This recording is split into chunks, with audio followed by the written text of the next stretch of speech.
नमस्कार दोस्तों, जय माता दी। चैत्र नवरात्रि का व्रत माँ दुर्गा के भक्तों के लिए बेहद खास माना जाता है। इस दौरान भक्तजन अपनी अपनी मुरादें पूरी करने के लिए पूरे 9 दिनों का उपवास रखते हैं और फलाहार पर रहते हैं।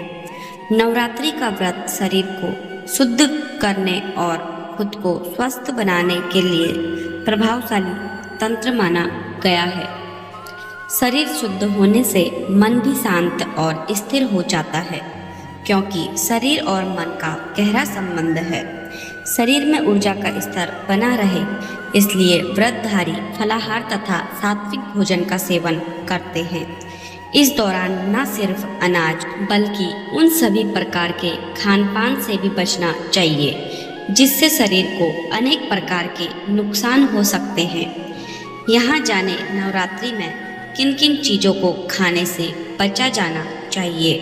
अध्यात्म पथ पर प्रगतिशील साधकों के लिए नवरात्रि के त्योहार की अनुपम महिमा है। संपूर्ण वर्ष में आती शिवरात्रि साधक के लिए साधना में प्रवेश करने का काल है, तो नवरात्रि उत्सव पूर्ण नवीनीकरण के अवसर की नवरात्रियां हैं। प्रसिद्ध ज्योतिषाचार्य ने बता रहे हैं कि नवरात्रि महत्वपूर्ण क्यों है और हम इसका लाभ कैसे उठा सकते हैं। नवरात्रि व्रत का मूल उद्देश्य है इंद्रियों का संयम और आध्यात्मिक शक्ति का संचय। वस्तु नवरात्र अंतः शुद्धि का महापर्व है। आज वातावरण में चारों तरफ विचारों का प्रदूषण है। ऐसी स्थिति में नवरात्र का महत्व और भी अधिक बढ़ जाता है। अपने भीतर की ऊर्जा जगाना ही देवी उपासना का मुख्य प्रयोजन है। चैत्र नवरात्र से नव वर्ष के पंचांग की गणना शुरू होती है। चैत्र नवरात्र का धार्मिक दृष्टि से खास महत्व है, क्योंकि चैत्र नवरात्र के पहले दिन आदि शक्ति प्रकट हुई थी और देवी के कहने पर ब्रह्मा जी को सृष्टि निर्माण का कार्य शुरू किया था। इसलिए चैत्र शुक्ल प्रतिपदा से हिंदू नव वर्ष शुरू होता है। नवरात्रि का आध्यात्मिक महत्व सर्दी और गर्मी की ऋतुओं का मिलन काल आश्विन और चैत माह में जिन दिनों आता है वे नवरात्रि कहलाते हैं।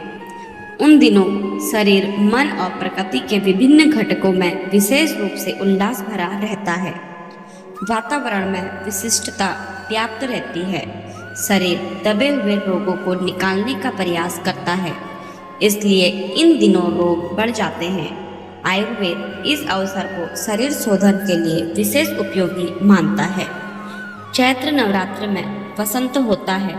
प्रकृति की शोभा देखते ही बनती है। वनस्पतियां नवीन पल्लव धारण करती हैं। प्रकृति का उल्लास अपना प्रभाव समूचे वातावरण पर डालता है। जीवधारियों के मन विशेष प्रकार की मादकता से भर जाते हैं। आध्यात्मिक दृष्टि से मनुष्यों ने इन दिनों आत्मा के ऋतुति होने का अलंकारिक संकेत किया है। उनके अनुसार इन दिनों वह अपने प्रियतम परमात्मा से मिलने के लिए विशेष रूप से आतुर होती हैं। 9 दिन का व्रत उपवास प्राकृतिक उपचार के समतुल्य माना जा सकता है। इसमें प्रायश्चित के निष्कासन और पवित्रता की अवधारणा दोनों भाव हैं। नवरात्रि में व्रत का उद्देश्य नवरात्रि के समय प्रकृति में एक विशिष्ट ऊर्जा होती है, जिसको आत्मसात कर लेने पर व्यक्ति का कायाकल्प हो जाता है। व्रत में हम कई चीज़ों से परहेज करते हैं और कई वस्तुओं को अपनाते हैं। आयुर्वेद की धारणा है कि पाचन क्रिया की खराबी से ही शारीरिक रोग होते हैं, क्योंकि हमारे खाने के साथ जहरीले तत्व भी हमारे शरीर में जाते हैं। आयुर्वेद में माना गया है कि व्रत से पाचन प्रणाली ठीक होती है। व्रत उपवास का प्रयोजन भी यह है कि हम अपनी इंद्रियों पर नियंत्रण कर अपने मन मस्तिष्क को केंद्रित कर सकें। मनोविज्ञान यह भी कहता है कि कोई भी व्यक्ति व्रत उपवास एक शुद्ध भावना के साथ रखता है, उस समय हमारी सोच सकारात्मक रहती है, जिसका प्रभाव हमारे शरीर पर पड़ता है, जिससे हम अपने भीतर नई ऊर्जा महसूस करते हैं। इस समय प्रकृति अपना स्वरूप बदलती है। वातावरण में एक अलग सी आभा देखने को मिलती है। पतझड़ के बाद नवीन जीवन की शुरुआत, नई पत्तियों और हरियाली की शुरुआत होती है। संपूर्ण सृष्टि में एक नई ऊर्जा होती है। इस ऊर्जा का सकारात्मक उपयोग करने के लिए हमें व्रतों का संयम नियम बहुत लाभ पहुंचाता है। नवरात्रि में कृषि संस्कृति को भी सम्मान दिया गया है। मान्यता है कि सृष्टि की शुरुआत में पहली फसल जौ ही थी, इसलिए इसे हम प्रकृति माँ शक्ति को समर्पित करते हैं। दोस्तों, सबसे पहले आइए जानते हैं नवरात्रि पूजन कैसे करें।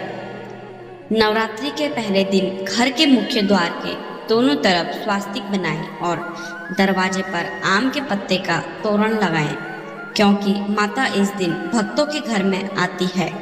माना जाता है कि ऐसा करने से माँ लक्ष्मी भी प्रसन्न होती है और आपके घर में निवास करती है। नवरात्रि में माता की मूर्ति को लकड़ी की चौकी या आसन पर स्थापित करना चाहिए। जहाँ मूर्ति या तस्वीर स्थापित करें वहाँ पहले स्वास्तिक का चिन्ह बनाएं, उसके बाद रोली और अक्षत से टीके और फिर वहाँ माता की मूर्ति को स्थापित करें। उसके बाद विधि विधान से माता की पूजा करें। वास्तु शास्त्र के अनुसार उत्तर और उत्तर पूर्व दिशा यानी ईशान कोण को पूजा के लिए सर्वोत्तम स्थान माना गया है।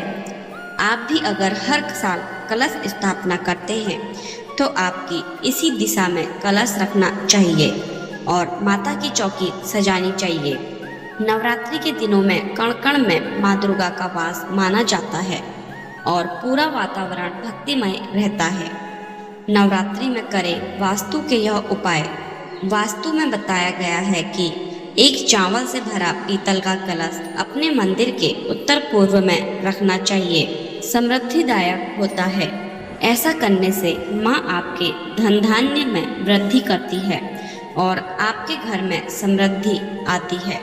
पूजन कक्ष साफ सुथरा हो और उसकी दीवारें हल्के पीले गुलाबी जैसे आध्यात्मिक रंग की हो तो अच्छा है, क्योंकि यह रंग आध्यात्मिक ऊर्जा के स्तर को बढ़ाते हैं। इसके साथ ही काले, नीले और भूरे जैसे तामसिक रंगों का प्रयोग पूजा कक्ष की दीवारों पर नहीं होना चाहिए। धर्मशास्त्रों के अनुसार कलश को सुख, समृद्धि, वैभव और मंगल कामनाओं का प्रतीक माना गया है। वास्तु के अनुसार ईशान कोण यानी उत्तर पूर्व जल एवं ईश्वर का स्थान माना गया है और यहाँ सर्वाधिक सकारात्मक ऊर्जा रहती है। इसलिए पूजा करते समय माता की प्रतिमा या कलश की स्थापना इसी दिशा में करनी चाहिए। देवी पूजा अनुष्ठान के दौरान मुख्य द्वार पर आम या अशोक के पत्तों की बंधनवार लगाने से घर में नकारात्मक शक्तियाँ प्रवेश नहीं करती। नवरात्रि के नियम। नंबर 1, नवरात्रि का व्रत रखने और पूजन करने का कुछ नियम भी होता है। धार्मिक मान्यताओं के मुताबिक जो भक्त इन नियमों के साथ माता रानी की पूजा उपासना करता है उस पर माता रानी की अति कृपा होती है। माता रानी उसकी सभी मनोकामनाएं पूरी करती है। नंबर 2, धार्मिक कार्यों में मन लगाएं। नवरात्रि के 9 दिनों में व्रतधारी को अपना मन भौतिकता की चीज़ों से दूर रखना चाहिए। उन्हें अपना मन हमेशा माता रानी के चरणों में लगाकर रखना चाहिए। धार्मिक कार्यों में समय बिताना चाहिए। इस दौरान दुर्गा चालीसा और दुर्गा सप्तमी का पाठ करते रहना चाहिए। नंबर 3, कन्याओं और महिलाओं का सम्मान करना चाहिए। भारतीय परंपरा में कन्याओं को माँ दुर्गा का स्वरूप माना जाता है। इसी कारण से लोग नवरात्रि में कन्याओं का पूजन कर पुण्य प्राप्त करते हैं।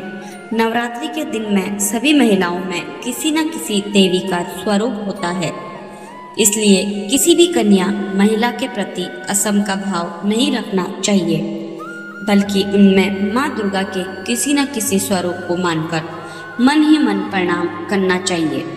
नंबर 4, घर को न छोड़ें अकेला। यदि घर में कलश घट की स्थापना हुई हो या माता की चौकी या ज्योति लगी हो तो किसी न किसी को हमेशा उसके पास रहना चाहिए। इस दौरान घर में किसी एक व्यक्ति का होना जरूरी होता है। व्रतधारी को दिन में नहीं सोना चाहिए। नंबर 5, तामसिक भोजन से करें परहेज। धार्मिक मान्यताओं के अनुसार नवरात्रि के दौरान व्यक्ति को सात्विकता का विशेष ध्यान रखना चाहिए। उन्हें तामसिक प्रवृत्ति के भोजन से परहेज रखना चाहिए। नवरात्रि के 9 दिनों में आहार, व्यवहार और विचार में सात्विकता होनी चाहिए। नंबर 6, काम वासना पर रखें नियंत्रण। नवरात्रि के दिनों में काम वासना से मनसा वाचा कर्मणा विरक्त रहना चाहिए। महिला और पुरुष दोनों को ब्रह्मचर्य का पालन करना चाहिए। नंबर 7, अनाज का सेवन। गेहूं, चावल, सूजी, बेसन, मकई का आटा, बाजरे का आटा या रागी आदि इन 9 दिनों के दौरान सख्त वर्जित है। गेहूं जैसे ग्लूटेन खाद्य पदार्थों से दूर रहकर आप एलर्जी पैदा करने वाले प्रोटीन से बचे रह सकते हैं। नंबर 8, नमक का सेवन। इंडियन कुजीन में भारी मात्रा में सोडियम कंटेंट पाया जाता है, जिसे खाने से हाई बीपी और हार्ट अटैक का खतरा बढ़ता है। इन 9 दिनों में सेंधा नमक का ज़्यादा उपयोग किया जाता है क्योंकि इसे शुद्ध माना जाता है। इसमें सोडियम की मात्रा भी कम होती है। नंबर 9, सब्जियां। सात्विक सब्जियों को मुख्य रूप से व्रत के दौरान सेवन करने की सलाह दी जाती है। आलू, गाजर, शकरकंद, कच्चा केला आदि जैसी सब्जियां स्वाद में भी जायकेदार होती है और व्रत के दिनों में शरीर को तुरंत एनर्जी भी देती है। इसे खाने से शरीर सारा दिन हाइड्रेट रहता है। नवरात्रि के दौरान प्याज और लहसुन से सख्ती से बचा जाना चाहिए क्योंकि यह तामसिक भोजन में शामिल होते हैं, जबकि कुछ लोग इन व्रत के दौरान टमाटर का सेवन करने से भी बचते हैं। नंबर 10, मसाले। आम दिनों में हम खाना बनाते वक्त ढेर सारे मसालों का इस्तेमाल करते हैं, मगर इन 9 दिनों के दौरान हल्दी, धनिया और जीरे से परहेज किया जाता है। माना जाता है कि यह मसाले स्वाद में कड़वे और शरीर में गर्माहट पैदा करते हैं। हालांकि नवरात्रि में काली मिर्च या लाल मिर्च पाउडर का उपयोग कर सकते हैं, वहीं कई लोग जीरे पाउडर का भी प्रयोग कर लेते हैं। नंबर 11, मांस, मछली और धूम्रपान। नवरात्रि के उपवास के दौरान मांसाहारी भोजन, अंडे, शराब और धूम्रपान करना वर्जित माना जाता है।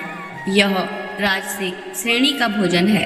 आयुर्वेद के अनुसार मौसम में आ रहे बदलाव को देखते हुए इन चीज़ों को नहीं खाना चाहिए। इससे शरीर में गर्मी भी बढ़ती है। नवरात्रि का समय बेहद शुभ और आध्यात्मिक रूप से शक्तिशाली माना जाता है। इस दौरान अगर कुछ खास उपाय किए जाए तो माँ लक्ष्मी की कृपा प्राप्त हो सकती है। यहाँ 5 महत्वपूर्ण कार्य बताए गए हैं जो नवरात्रि में अवश्य करने चाहिए। नंबर 1, 9 दिनों तक अखंड दीप जलाएं।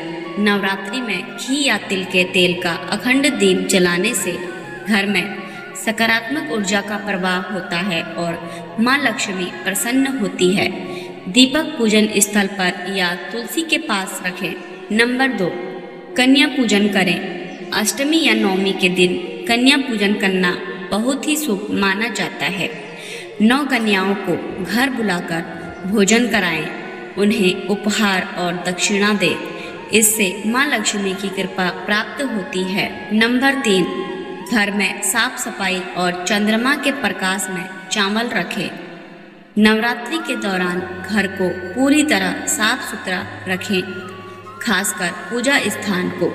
इसके अलावा पूर्णिमा की रात नवरात्रि में जो भी पूर्णिमा के करीब हो, चावल को चंद्रमा की रोशनी में रखने से धन की वृद्धि होती है। नंबर 4, श्री सूक्त या लक्ष्मी मंत्र का जाप करें। नवरात्रि में प्रतिदिन ओम श्री महालक्ष्मये नमः मंत्र का जाप करें या श्री सूक्त का पाठ करें। इससे धन, ऐश्वर्य और समृद्धि बढ़ती है। नंबर 5, अन्नदान और गरीबों की सेवा करें। नवरात्रि के दौरान जरूरतमंदों को भोजन, वस्त्र और धन का दान करें। अन्नदान को सबसे बड़ा पुण्य माना गया है। और इससे माँ लक्ष्मी अति प्रसन्न होती है। यदि आप ये 5 कार्य श्रद्धा और समर्पण से करते हैं तो निश्चित रूप से माँ लक्ष्मी की कृपा प्राप्त होगी और आपके जीवन में धन, सुख और समृद्धि बढ़ेगी। ऐसे ही व्रत, त्योहार व अन्य धार्मिक जानकारी के लिए जुड़े रहिए डिवाइन लव से। डिवाइन लव चैनल को लाइक, शेयर, सब्सक्राइब करना ना भूलें। धन्यवाद। जय माता दी।